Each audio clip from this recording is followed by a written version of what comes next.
Capítulo 4. A disciplina do jejum.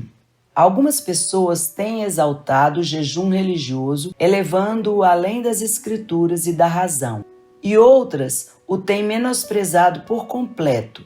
John Wesley. Em uma cultura onde a paisagem está pontilhada de restaurantes de todos os tipos, o jejum parece fora de lugar, fora de passo com os tempos. Com efeito, o jejum tem estado em geral descrédito, tanto dentro como fora da igreja por muitos anos. Por exemplo, em minha pesquisa não consegui encontrar um único livro publicado sobre o jejum de 1861 a 1954, um período de quase 100 anos. Mais recentemente, desenvolveu-se um renovado interesse pelo jejum, muito embora ele seja frequentemente dogmático e carente de equilíbrio bíblico. O que é que explicaria esse quase total menosprezo por um assunto mencionado com tanta frequência nas Escrituras e tão ardorosamente praticado pelos cristãos através dos séculos? Duas coisas. Em primeiro lugar, o jejum, como resultado das excessivas práticas ascéticas da Idade Média, adquiriu uma péssima reputação. Com o declínio da realidade interior da fé cristã, desenvolveu-se uma crescente tendência para acentuar a única coisa que sobrou, a forma exterior. E sempre que existe uma forma destituída de poder espiritual, a lei assume o comando porque ela sempre traz consigo um senso de poder manipulador. Daí que o jejum foi submetido aos mais rígidos regulamentos e praticado com extrema automortificação e flagelação. A cultura moderna reagiu fortemente contra esses excessos e tendeu a confundir jejum com mortificação. O segundo motivo por que o jejum passou por tempos difíceis no século passado é a questão da propaganda. A publicidade com a qual somos alimentados hoje convenceu-nos de que se não tomarmos 3 boas refeições por dia, entremeadas com diversas refeições ligeiras, corremos o risco de morrer de fome. Isto, aliado à crença popular de que é uma virtude positiva satisfazer a todo o apetite humano, fez que o jejum parecesse obsoleto. Quem quer que seriamente tente jejuar é bombardeado com objeções. Entendo que o jejum é prejudicial à saúde. Eliminará suas forças e assim você não poderá trabalhar. Não destruirá ele o tecido saudável do corpo? Tudo isso, naturalmente, é rematada tolice baseada no preconceito. Embora o corpo humano possa sobreviver apenas durante breve tempo sem ar ou sem água, ele pode passar muitos dias, em geral cerca de 40, antes que comece a inanição.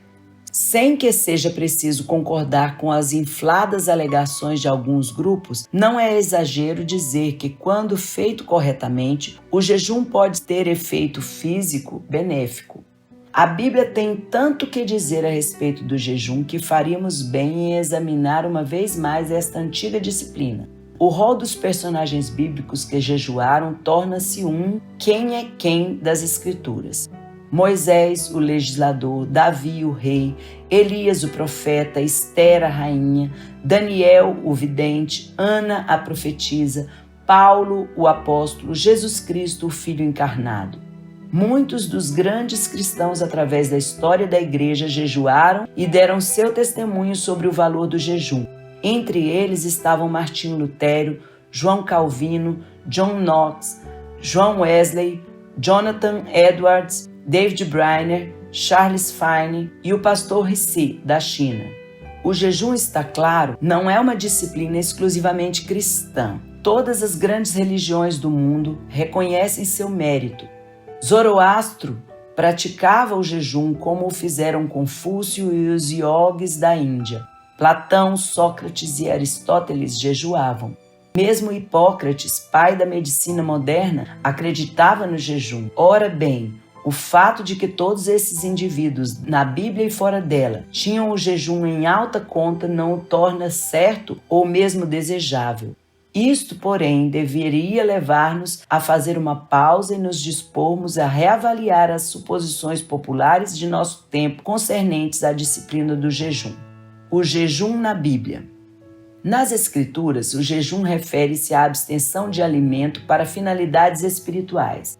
Ele se distingue da greve de fome, cujo propósito é adquirir poder político ou atrair a atenção para uma boa causa. Distingue-se também da dieta de saúde, que acentua a abstinência de alimento, mas para propósitos físicos e não espirituais. Devido à secularização da sociedade moderna, o jejum, se de algum modo praticado, é motivado ou por vaidade ou pelo desejo de poder. Isto não quer dizer que essas formas de jejum sejam necessariamente erradas, mas que seu objetivo difere do jejum descrito nas Escrituras. O jejum bíblico sempre se concentra em finalidades espirituais. Na Bíblia, os meios normais de jejuar envolviam a abstinência de qualquer alimento, sólido ou líquido, excetuando-se a água. No jejum de 40 dias de Jesus, diz o evangelista que ele nada comeu e ao fim desses dias, 40 dias, teve fome. E Satanás o tentou a comer, indicando que a abstenção era de alimento e não de água. Lucas 4, 2 em diante. De uma perspectiva física, isso era o que geralmente estava envolvido num jejum. Às vezes se descreve o que poderia ser considerado jejum parcial, isto é, há restrição e dieta, mas não abstenção total.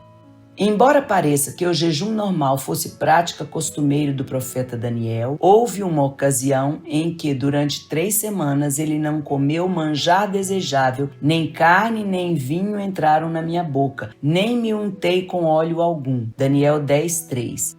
Não somos informados do motivo para este afastamento de sua prática normal de jejuar. Talvez seus deveres governamentais o obstassem. Há também diversos exemplos bíblicos do que se tem chamado acertadamente jejum absoluto, ou abstenção tanto de alimento como de água. Parece ser uma medida desesperada para atender a uma emergência extrema. Após saber que a execução aguardava a ela e ao seu povo, Ester instruiu a Mordecai: Vai, ajunta todos os judeus e jejuai por mim, e não comais nem bebais por 3 dias, nem de noite nem de dia. Eu e as minhas servas também jejuaremos. Ester 4:16. Paulo fez um jejum absoluto de 3 dias após seu encontro com o Cristo vivo. Atos 9:9. Considerando-se que o corpo humano não pode passar sem água muito mais do que 3 dias, tanto Moisés como Elias empenharam-se no que deve considerar-se jejuns absolutos sobrenaturais de 40 dias. Deuteronômio 9:9, 1 Reis 19:8. É preciso sublinhar que o jejum absoluto é a exceção e nunca deveria ser praticado, a menos que a pessoa tenha uma ordem muito clara de Deus e por não mais do que 3 dias. Na maioria dos casos, o jejum é um assunto privado entre o indivíduo e Deus. Há, contudo, momentos ocasionais de jejuns de um grupo ou públicos. O único jejum público anual exigido pela lei mosaica era realizado no dia da expiação, Levítico 23:27. Era o dia do calendário judaico em que o povo tinha o dever de estar triste e aflito como expiação por seus pecados. Aos poucos foram se adicionando outros dias de jejum, até que hoje há mais de 20. Os jejuns eram convocados também em tempos de emergência de grupo ou nacional. Tocai a trombeta em Sião, promulgai um santo jejum, proclamai uma assembleia solene. Joel 2:15. Quando o reino de Judá foi invadido, o rei Josafá convocou a nação para jejuar. 2 Crônicas 20:1-4. Em resposta à pregação de Jonas, toda a cidade de Nínive jejuou, inclusive os animais, involuntariamente, sem dúvida. Antes do retorno a Jerusalém, Esdras fez os exilados jejuar e orar por 1 semana na estrada infestada de salteadores. Esdras 8:21-23. O jejum em grupo pode ser uma coisa maravilhosa e poderosa, contanto que haja um povo preparado e unânime nessas questões. Igrejas ou outros grupos que enfrentam sérios problemas poderiam ser substancialmente beneficiados mediante oração e jejum de grupo unificado. Quando um número suficiente de pessoas entende corretamente do que se trata, as convocações nacionais à oração e jejum podem também ter resultados benéficos. Em 1756, o rei da Inglaterra convocou um dia de solene oração e jejum por causa de uma ameaça de invasão por parte dos franceses. John Wesley registrou este fato em seu diário no dia 6 de fevereiro. O dia de jejum foi um dia glorioso, tal como Londres raramente tem visto desde a restauração. Cada igreja da cidade estava mais do que lotada e uma solene gravidade estampava-se em cada rosto. Certamente Deus ouve a oração e haverá um alongamento de nossa tranquilidade. Em uma nota ao pé da página, ele escreveu: a humildade transformou-se em regozijo nacional, porque a ameaça da invasão dos franceses foi impedida. Através da história, também se desenvolveu o que poderia chamar-se de jejuns regulares. Na época de Zacarias, foram criados 4 jejuns regulares, Zacarias 8:19. A jactância do fariseu da parábola de Jesus evidentemente descrevia uma prática daquele tempo. Jejuo 2 vezes por semana, Lucas 18:12. O Didaquê insistia em 2 jejuns semanais, nas quartas e nas sextas-feiras. O jejum regular tornou-se obrigatório no Segundo Concílio de Orleans, no século VI. John Wesley procurou reviver o ensino do Didaquê e insistiu com os primitivos metodistas a que jejuassem na quarta e nas sextas-feiras. Com efeito, ele tinha um sentimento tão forte quanto a esse assunto que se recusava a ordenar para o ministério metodista quem não jejuasse nesses dias. O jejum regular ou semanal teve efeito tão profundo na vida de alguns que eles andavam à procura de um mandamento bíblico sobre o assunto, de sorte que pudessem impô-lo a todos os cristãos. A busca foi em vão. Simplesmente não existem leis bíblicas que ordenem o jejum regular. Contudo, nossa liberdade no Evangelho não significa licença, mas oportunidade. Visto que não há leis que nos obriguem, somos livres para jejuar em qualquer dia. Para o apóstolo Paulo, a liberdade significa que ele estava engajado em jejuns muitas vezes, 2 Coríntios 11:27. Devemos sempre ter em mente o conselho apostólico: não useis da liberdade para dar ocasião à carne. Gálatas 5:17. Há, hoje, uma disciplina que tem adquirido certa popularidade semelhante, mas não idêntica, ao jejum. Chama-se vigílias, proveniente do uso que Paulo fez do termo em conexão com seus sofrimentos por Cristo. 2 Coríntios 6:5 e 11:27.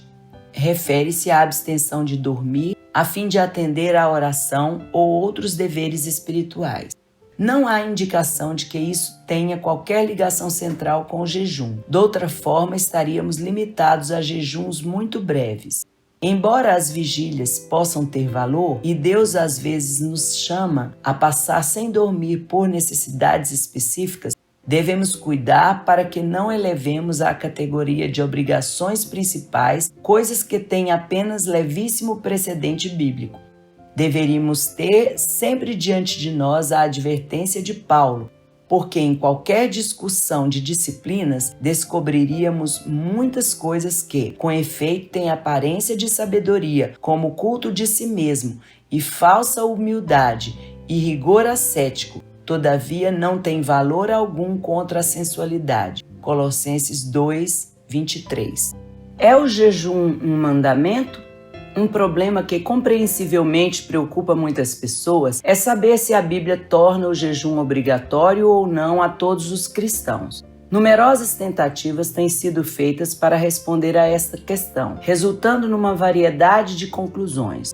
Uma das melhores respostas afirmativas foi elaborada em 1580 por Thomas Cartwright, em um livro que tem algo de clássico nesse campo intitulado O Sagrado Exercício do Jejum Verdadeiro. Embora muitas passagens das Escrituras tratem deste assunto, duas se destacam em importância. A primeira é o espantoso ensino de Jesus acerca do jejum no Sermão do Monte. Dois fatores relacionam-se diretamente com o problema que temos em mão. O ensino de Jesus sobre o jejum estava diretamente no contexto de seu ensino sobre dar e orar. É como se houvesse uma quase inconsciente suposição de que dar, orar e jejuar eram todos partes da devoção cristã. Não temos maior razão para excluir do ensino o jejum do que o temos para excluir o dar e o orar. Em segundo lugar, Jesus declarou: quando jejuardes, Mateus 6,16. Ele parecia admirado que as pessoas jejuassem, e o que faltava era instrução sobre como fazê-lo adequadamente. Martinho Lutero disse: não foi intenção de Jesus rejeitar ou desprezar o jejum. Sua intenção foi restaurar o jejum adequado. Dito isto, entretanto, devemos admitir que as palavras de Jesus não constituem uma ordem. Jesus estava dando instruções sobre o exercício apropriado de uma prática comum no seu tempo. Ele não pronunciou uma só palavra sobre se essa era uma prática certa ou se deveria ser continuada. Jesus, portanto, não disse: se jejuares, nem disse: deveis jejuar. A segunda afirmativa crucial de Jesus acerca do jejum veio em resposta a uma pergunta dos discípulos de João Batista. Perplexos pelo fato de tanto eles como os fariseus jejuavam, mas os discípulos de Jesus não, perguntaram: por quê? Jesus respondeu: podem acaso estar tristes os convidados para o casamento enquanto o noivo está com eles? Dias virão, contudo, em que lhes será tirado o noivo, e nesses dias hão de jejuar. Mateus 9,15. Esta é talvez a mais importante declaração do Novo Testamento sobre se os cristãos devem jejuar hoje. Com a vinda de Jesus havia raiado um novo dia. O reino de Deus tinha vindo entre eles em poder. O noivo encontrava-se no meio deles. Era tempo de festejar, não de jejuar. Viria, contudo, um tempo para seus discípulos jejuarem, embora não no legalismo da antiga ordem. A mais natural interpretação dos dias em que os discípulos de Jesus jejuarão é a presente era da igreja, especialmente à luz de sua intrincada conexão com a afirmativa de Jesus sobre os novos odres do reino de Deus que vem logo em seguida, Mateus 9:16-18. Arthur Willis argumenta que Jesus está se referindo à era presente da igreja e não apenas ao período de 3 dias entre sua morte e ressurreição. Ele concluiu seu argumento com estas palavras: somos, portanto, compelidos a relacionar os dias de sua ausência com o período dessa época, desde o tempo em que ele ascendeu ao Pai até que ele volte do céu. Foi assim, evidentemente, que os apóstolos entenderam suas palavras, pois somente após sua ascensão ao Pai é que lemos de eles jejuarem. Atos 13, 2 e 3. Antes de o noivo deixá-los, ele prometeu que voltaria de novo para recebê-los para si mesmo. A igreja ainda aguarda o grito da meia-noite. Eis o noivo, saí ao seu encontro. Mateus 25, 6. Esta época da igreja é o período do noivo ausente. A esta época da igreja foi que nosso mestre se referiu quando disse: e nesses dias hão de jejuar. O tempo é agora. Embora as palavras não sejam proferidas na forma de uma ordem, isto é apenas um tecnicismo semântico. É evidente nesta passagem que Jesus tanto apoiou a disciplina do jejum como previu que seus seguidores o praticariam.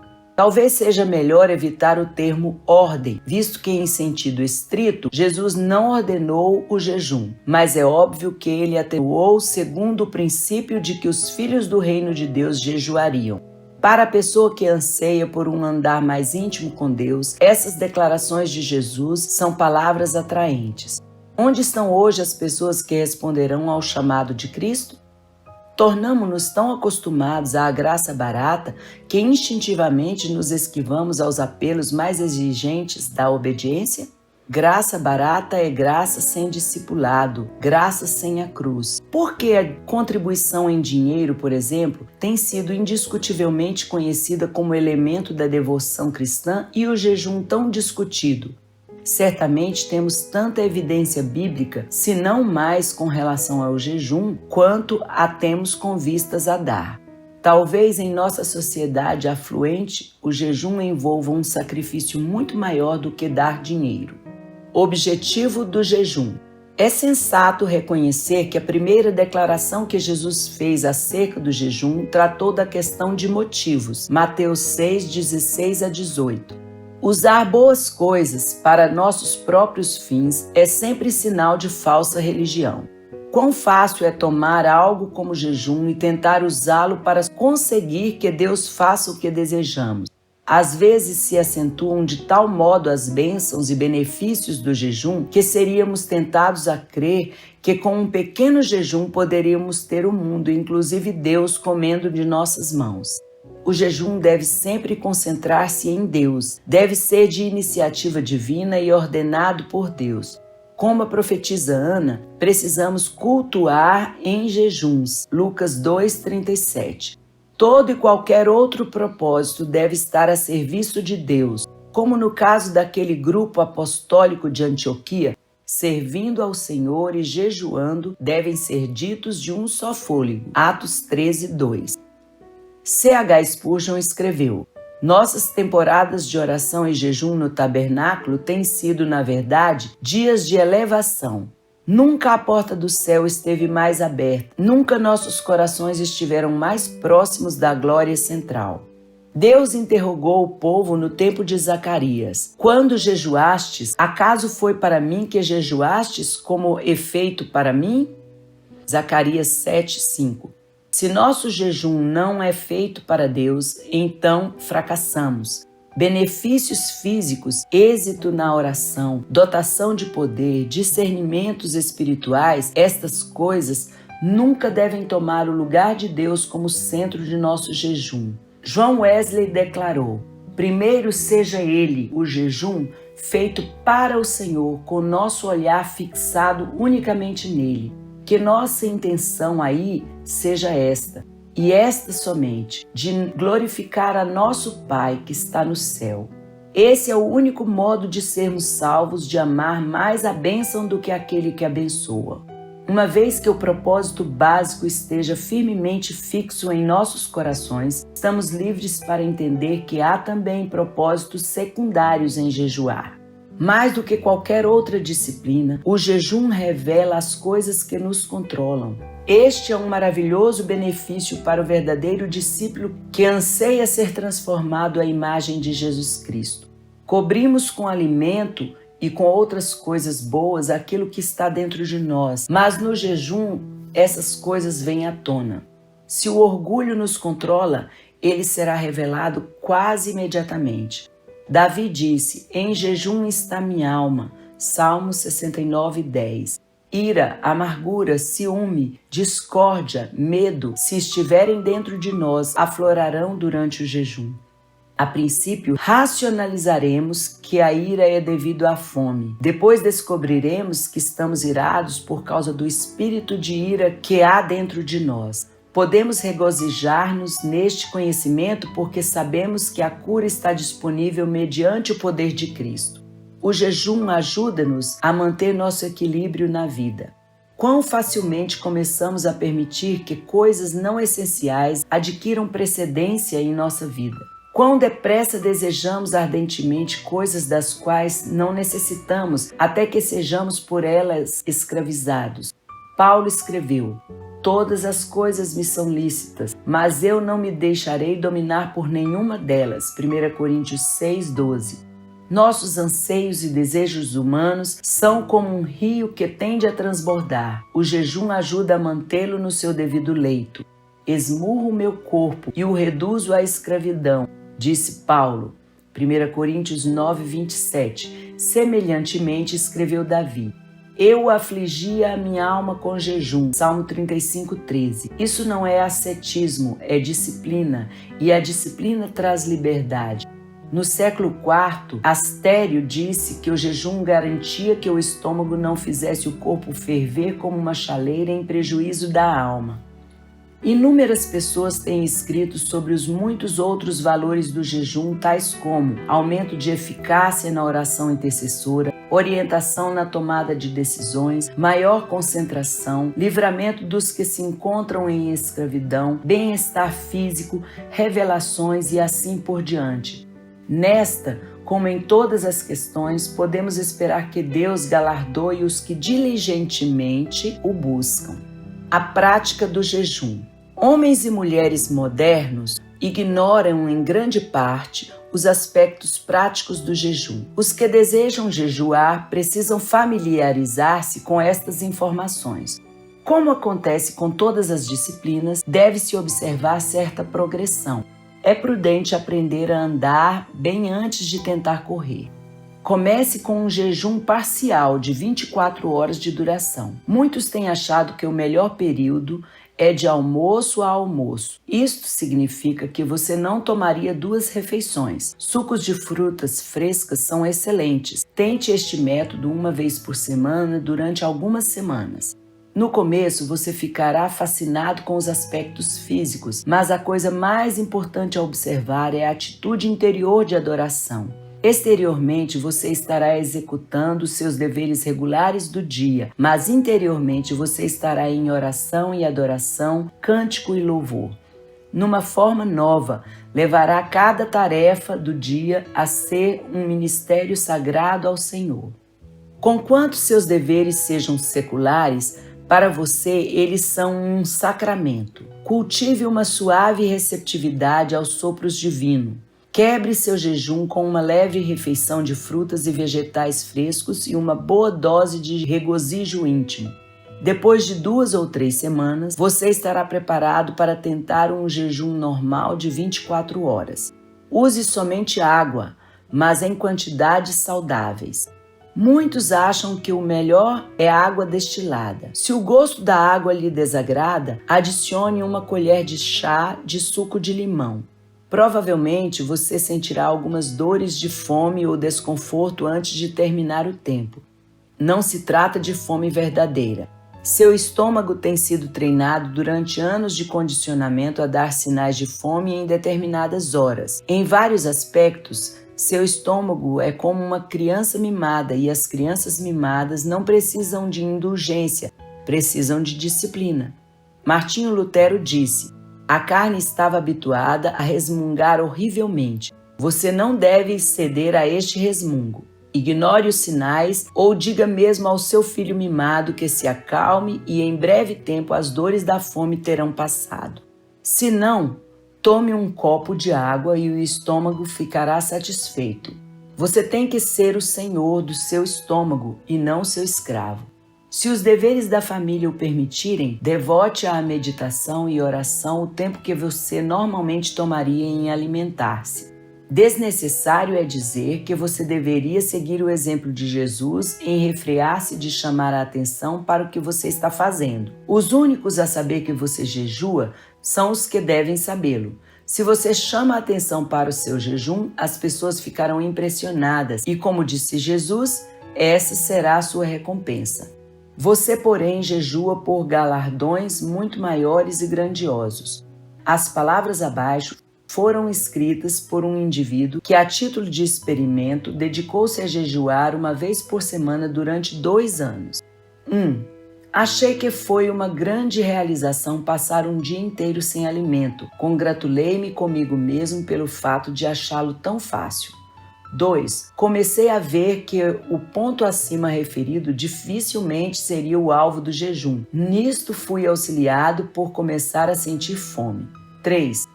Comecei a relacionar o jejum de alimento com outras áreas de minha vida nas quais eu era mais exigente.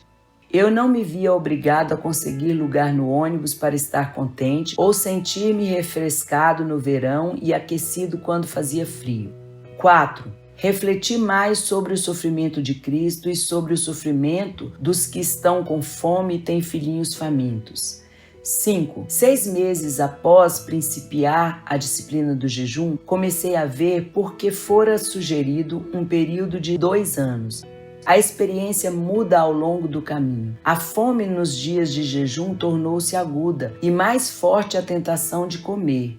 Pela primeira vez eu estava usando o dia a fim de encontrar a vontade de Deus para minha vida. Comecei a pensar sobre o significado de alguém render sua própria vida. 6. Agora sei que a oração e o jejum estão intimamente ligados. Esta forma, contudo, ainda não está combinada em mim. Havendo realizado diversos jejuns com certo grau de êxito espiritual, passe para um jejum de 36 horas, 3 refeições. Realizado isso, é hora de buscar o Senhor para saber se Ele deseja que você prossiga num jejum mais longo. 3 a 7 dias é um bom período de tempo e provavelmente causará um forte impacto sobre o curso de sua vida. É bom conhecer o processo pelo qual seu corpo passa no curso de um jejum mais longo. Os primeiros 3 dias são geralmente os mais difíceis em termos de desconforto físico e dores de fome. O corpo está começando a livrar-se dos venenos tóxicos que se acumularam durante anos de deficientes hábitos alimentares, e o processo não é nada confortável. Essa é a razão de sentir a língua grossa e o mau hálito. Não se preocupe com esses sintomas, antes, seja grato por melhor saúde e bem-estar como resultado. Você pode sentir dores de cabeça durante esse tempo, principalmente se você é um ávido bebedor de café ou de chá. Esses são sintomas suaves do jejum que passarão, muito embora sejam desagradáveis por algum tempo. No 4º dia, as dores da fome começam a ceder, embora você tenha sensações de fraqueza e tontura. A tontura é apenas temporária, causada por mudanças súbitas de posição.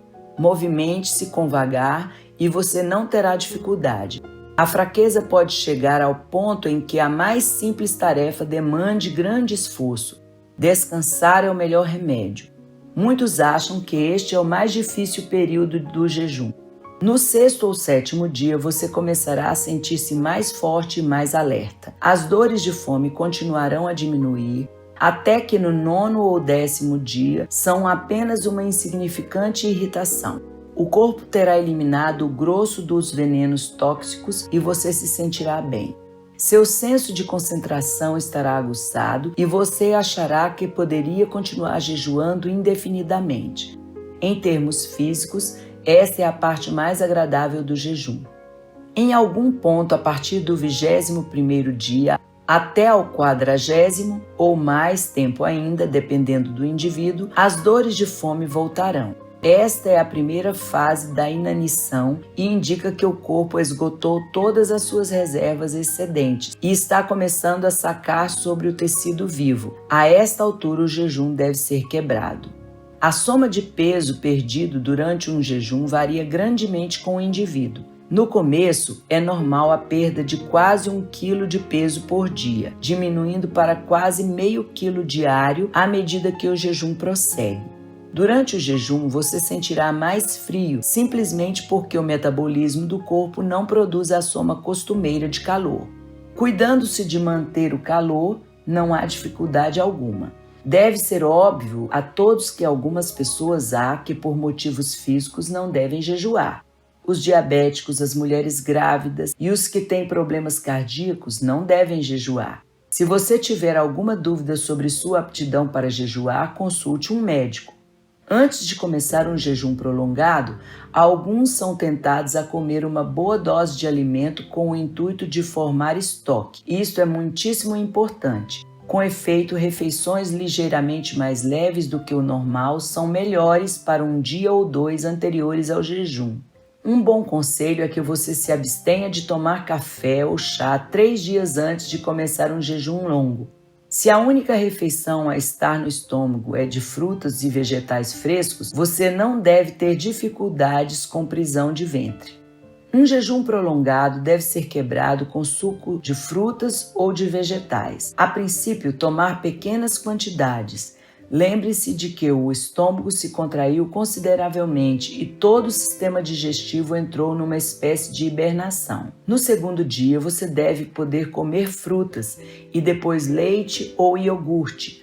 A seguir, você pode comer saladas frescas e vegetais cozidos. Evite todo molho de salada, gordura ou amido. É preciso tomar o máximo cuidado para não comer em excesso.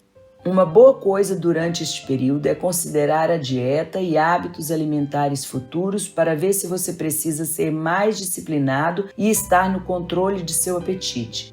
Embora os aspectos físicos do jejum nos deixem curiosos, jamais devemos esquecermos de que a principal obra do jejum bíblico está no reino espiritual. O que se passa espiritualmente é de muito maior consequência do que o que acontece no corpo. Você estará engajado em uma guerra espiritual que necessitará de todas as armas de Efésios 6. Um dos períodos mais críticos no campo espiritual está no fim do jejum físico, quando temos uma tendência natural para descontrair-nos. Não quero, porém, deixar a impressão de que todo jejum é uma tremenda luta espiritual. Pessoalmente, não tenho sentido assim. Ele é também justiça e paz e alegria no Espírito Santo. Romanos 14:17. O jejum pode trazer avanços no reino espiritual que jamais poderiam ter acontecido de outra maneira. É um recurso da graça e bênção de Deus que não deve ser negligenciado por mais tempo. Wesley declarou: não é meramente pela luz da razão que o povo de Deus tem sido em todos os tempos levado a usar o jejum como um recurso, mas eles têm sido ensinados a esse respeito pelo próprio Deus, mediante claras e abertas revelações de sua vontade. Ora, quaisquer que tenham sido as razões para reavivar os do passado, em seu zelo e constante cumprimento deste dever, elas são de igual força ainda para reavivar-nos. Agora é o tempo para que todos quantos ouvem a voz de Cristo obedeçam a ela.